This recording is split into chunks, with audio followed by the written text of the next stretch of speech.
Hello, my name is Brooklyn, and this is Megan, Kira, and Savannah. We are with the Parkland College Occupational Therapy Assistant Program. Today we're going to talk about different ways to conserve energy when doing daily tasks around the house. We're going to discuss ways to do laundry, bed making, cooking, and bathing, all while conserving energy. Ever feel worn out or exhausted from loading and unloading the laundry? I'm going to show you a few strategies to do laundry that can help. If you have a front-loading washer and dryer, one way to decrease effort when loading and unloading is to sit in a chair. Here I can sit and get the job done, but without having to exert a bunch of energy by bending and standing up. If you have a top-loading washer, you might want to look into replacing it to make it easier. Okay, you want to do that one more time? Yeah. Okay.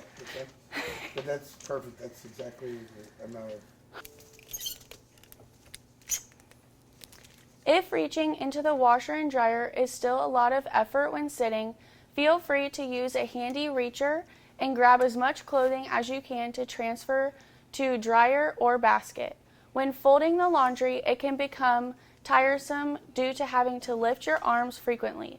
One way to help that is to fold the clothes on a table or in your lap while sitting. This can help because it does not require to stand or lift your arms as much. Lastly, it is very helpful to spread out laundry throughout the week to prevent having to do large loads at one time. Next, Megan is going to share some bathing tips. Hi everyone, I'm Megan and I have some tips on how to conserve your energy while bathing. If you use oxygen, then check with your healthcare provider to see if you should use it while bathing and what precautions there are about getting it wet. You'll want to allow plenty of time to complete bathing. First, gather all the items you will need. Some things you can do is to use a shower chair or a bench like this one, specially made for using in the tub. You can sit on this while bathing and drying off.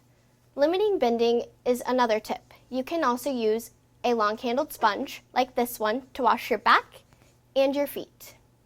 If you have a handheld shower head, you can use that.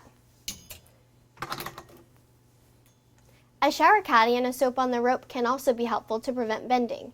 You can also place a bar of soap in a nylon stocking tied to the shower seat. Lastly, making sure to have a towel or robe nearby. And using hand towels can be helpful because they are not as heavy as bathing towels. Using a terry cloth robe to dry off can also preserve your energy. Next, Kira is going to talk about ways to conserve energy while cooking. Hi, I'm Kira, and I have a few ways to help conserve your energy while cooking. First, I would encourage you to cook and bake with fewer steps, but that's not always ideal. Other ways include gathering ingredients and utensils before beginning, planning ahead with meal preparation. This may include cooking extras and freezing servings for later. Using paper plates and cups will help to eliminate dishwashing. Using lightweight cookware and dishes will also help to conserve energy.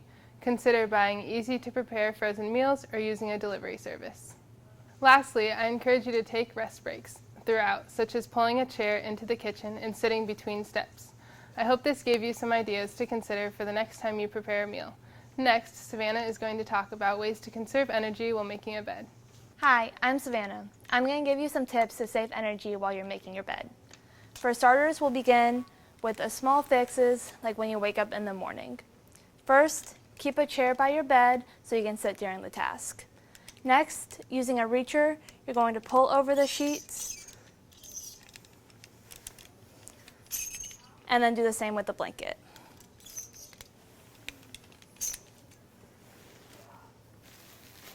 Now we'll talk about removing all of your bedding. First, untuck all layers of the bedding. While seated, you can focus on just one corner at a time.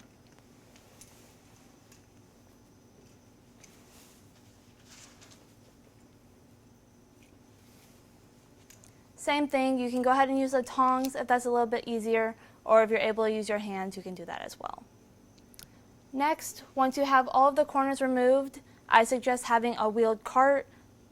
Then you can remove each layer into the cart and then wheel the cart to your laundry room. Next, we're going to work on putting all new bedding onto your bed. First, I suggest using that same wheeled cart to bring your bedding to your bed after it's cleaned.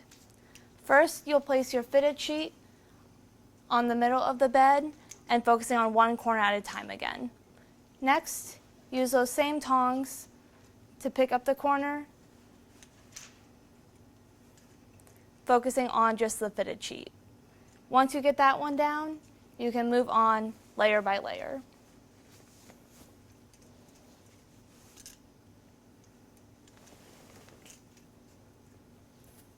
These are a few tips, but be sure to take complete rest breaks whenever you need and take a step back from the task if you need to. Thank you for watching. We hope that these tips will help to complete tasks around the house without getting too tired.